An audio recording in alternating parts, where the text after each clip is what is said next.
Aujourd'hui, quand vous empruntez à votre banque, on vous demande de souscrire une assurance emprunteur, appelée aussi assurance de prêt. Alors, qu'est-ce que l'assurance emprunteur?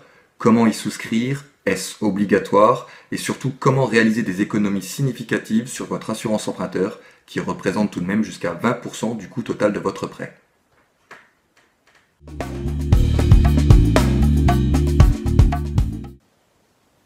Aujourd'hui, lors d'une demande de prêt, une assurance emprunteur est exigée par votre organisme bancaire.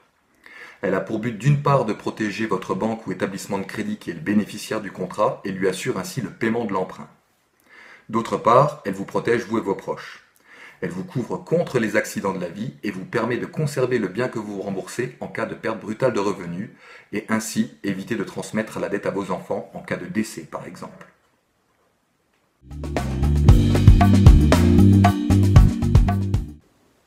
Qu'en est-il des garanties concernant l'assurance emprunteur? Tout d'abord, la garantie décès, celle-ci étant obligatoire. Ensuite, la garantie PTIA, perte totale et irréversible d'autonomie. Et enfin, l'incapacité de travail pour diverses raisons. Ce sera l'assureur qui devra rembourser le capital restant dû en cas de décès ou les échéances mensuelles en cas de maladie, d'invalidité ou arrêt de travail.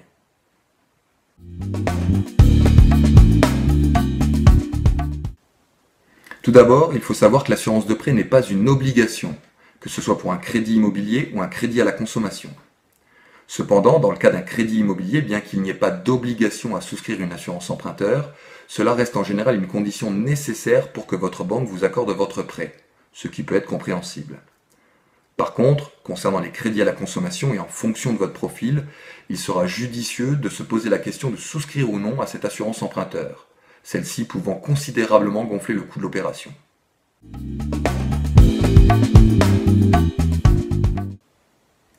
Il y a encore quelques années, lors de l'obtention d'un prêt, les banques vous imposaient la souscription de leur propre assurance de prêt, appelée assurance groupe, leur permettant ainsi de conforter davantage leur marge et de bénéficier d'un certain monopole sur cette assurance.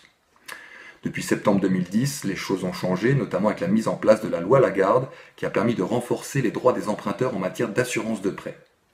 En effet, cette loi a pour but de favoriser le libre jeu de la concurrence, vous permettant ainsi de souscrire une assurance emprunteur auprès de l'assureur de votre choix, en dehors du contrat groupe proposé par votre banque. C'est ce qu'on appelle la délégation d'assurance. Cependant, il faudra que le contrat souscrit auprès de l'assureur de votre choix propose une couverture équivalente, voire supérieure, au contrat groupe de votre banque.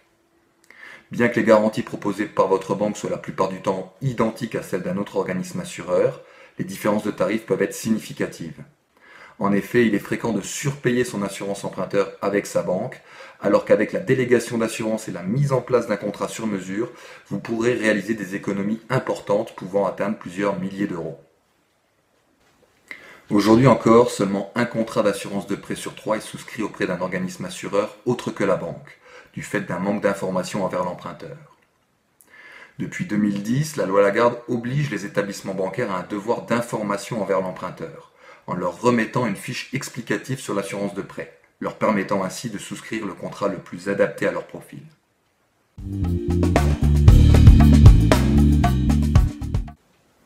Deux possibilités pour le calcul du montant de l'assurance emprunteur. La première possibilité, un calcul sur le montant du capital initial. On multipliera donc le capital emprunté à l'origine par le taux, ce qui nous donnera des mensualités du même montant que devra payer l'emprunteur durant le remboursement de son prêt. La deuxième possibilité, un calcul sur le capital restant dû. Suite aux cotisations mensuelles de l'emprunteur, chaque année, logiquement, le montant du prêt diminue et il y a un recalcul des mensualités qui est donc fait pour l'année suivante. Reste à vous de choisir la solution qui vous convient le mieux et surtout la plus économique.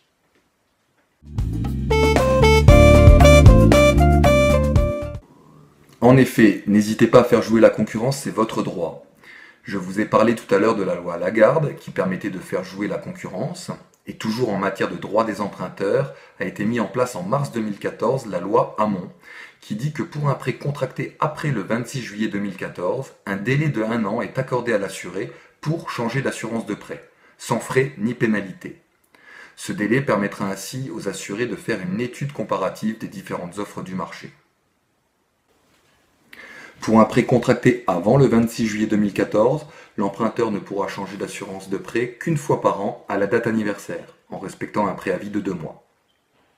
Donc aujourd'hui, avec la mise en place de toutes ces mesures pour la protection des droits des consommateurs, il est possible, voire même nécessaire, d'effectuer une étude comparative des différentes offres de contrats d'assurance de prêt. Pour vous faciliter la tâche et trouver le contrat d'assurance de prêt qui correspond le mieux à votre profil et le moins coûteux, l'idéal est de passer par un courtier spécialisé en assurance. Vous trouverez toutes les informations concernant l'assurance emprunteur sur le site assurance.crédit. Vous pourrez y faire une simulation du calcul de votre assurance emprunteur et surtout vous faire accompagner dans vos démarches par un courtier spécialisé, sans engagement ni frais de dossier. À bientôt sur assurance.crédit.